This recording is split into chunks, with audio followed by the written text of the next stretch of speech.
And now for the EFD group, Mr. Farage. Well, for the first time this year, we have not just Mr. Barroso, but President Van Rompuy has come to the chamber as well. And yet, look around you.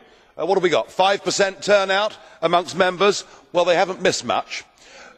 Just the usual drivel about the fight against youth unemployment. Well, with 62% youth unemployment in Greece, and with Spain not far behind, it's perhaps about time we were honest and admitted we're causing it ourselves. We're doing it through the misconstruction of the euro, through the obsession with global warming and the over-regulated business model. And yet your recipe is more bureaucracy, a youth guarantee scheme, another 6 billion for the Youth Employment Initiative, the setting up of the European Alliance for Apprenticeships, backed up by the quality framework for traineeships, and the list goes on and on and on of yet more highly paid civil servants setting up organisations that will achieve nothing. Until the euro is broken up, until you reverse the social market model, you will not help youth unemployment. However, I must concede you have had one great victory. A couple of years ago, Mr. Barroso said that the European Union was an empire, and your empire has just expanded. Indeed, David Cameron appears to be the biggest cheerleader for the EU extending all the way to the Urals. No, you have got Croatia. You have planted your flag on Croatian soil. Not, of course, that there was much public support for this. Only 22% of Croatians turned out to vote in the European Parliament elections, but there was plenty of support from the Croatian political class.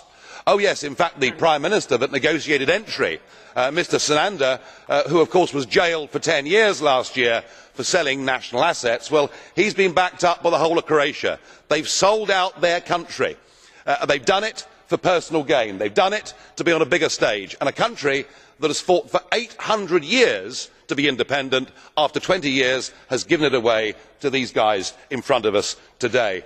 Well, you may, for the moment, be getting away with it, but it is not going to last very long.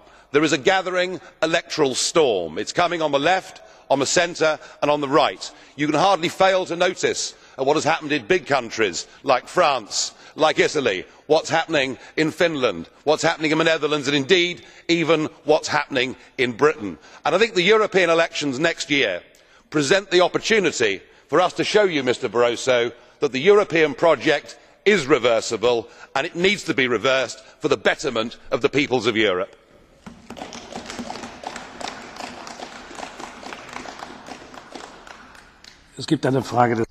There's a question.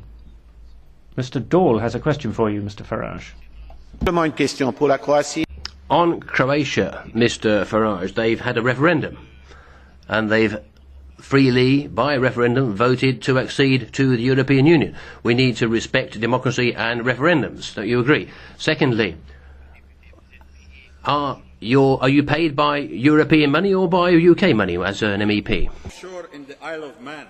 Well, there was a referendum in theory. You will notice that less than 50% of people turned out to vote. You will notice that millions of euros from the European institutions were poured for many years into Croatia. You will notice there was something called pre-accession aid, we could call it bribery if you like, that was poured into Croatia, and there was a prize. We offered a prize for the first Eurosceptic article to appear in a Croatian newspaper, and in the 3 years leading up to the referendum we did not have to give away any money. And that is the point. It is a one-sided political debate, and it is all about the power of Brussels and the greed and vanity of politicians in member states. And yes, I am paid by the European Parliament, because what I am doing, just as the Scottish National Party do, just as the Irish nationalists in the 19th century did, is we are using this money to expose the waste, the fraud, the extent to which our countries are now governed by these chambers. And the sooner I get the opportunity, sir,